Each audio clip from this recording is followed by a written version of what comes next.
This is a narration with pictures on the topic of John Locke by Jesse Coughlin and Robert Keenan.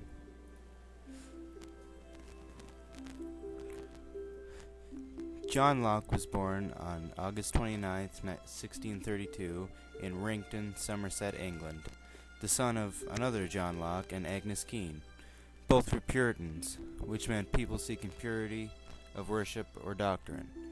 Locke was never married, and he also never had a child.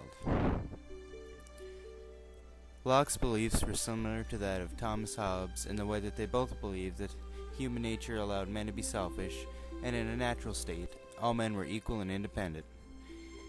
He also believed that no man had the right to harm another man's life, health, liberty, or possession. Another thing that Locke did was advocate governmental checks and balances, and believe that revolution is not only a right, but an obligation sometimes. These ideas had great influence on the writing of the Constitution of the United States. A few of John Locke's famous writings consist of a letter of toleration written in 1689, which was written concerning the fear that Catholicism might be taking over England, and his most famous writing, which was an essay concerning human understanding. The essay's main concern was the foundation of human knowledge and understanding, as the title says.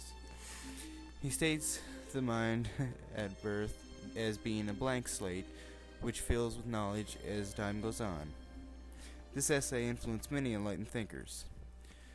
Book 2 of the essay is Locke's theory of ideas and distinction between passively acquired simple ideas, red, sweet, round, etc., and actively built complex ideas, numbers, causes and effects, identity, and diversity. It also offers theory on personal identity. Book 3 revolves around language, and Book 4 is about knowledge.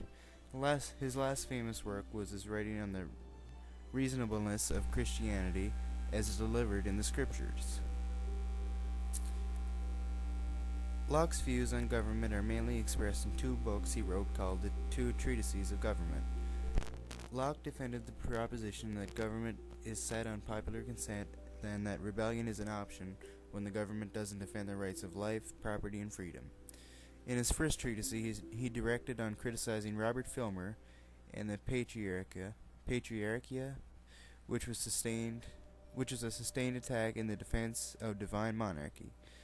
Apparently, Locke was only using Filmer as a stalking horse to attack the much more powerful political teachings of Thomas Hobbes. Locke's second treatise was much more influential. It consisted of a theory for natural law and natural right. In other words, it was about there not being a rational purpose to government, and one does not rely on myth, mythicism, and mystery. Locke believed his job was to defend the government as an institution. Locke's goal was to make clear not only that welfare was the test of good government, but also that the public welfare made the government necessary. Locke gave his answer to the long-asked question, what form of government is best? He believed that there should be a monarchy or absolute power to one person. Later, Locke realized the danger of leaving absolute power to one person and believed the best thing was for governments to be divided into different branches. Locke died on October 28, 1704, after slow decreasing in his health. He is buried in the churchyard of High Labour Village, where he had lived in the small house of Sir Francis Masham. Locke was one of the greatest enlightened thinkers of all time and inspired future greats such as Voltaire, Rousseau, many Scottish enlightened thinkers, as well as many American revolutionaries.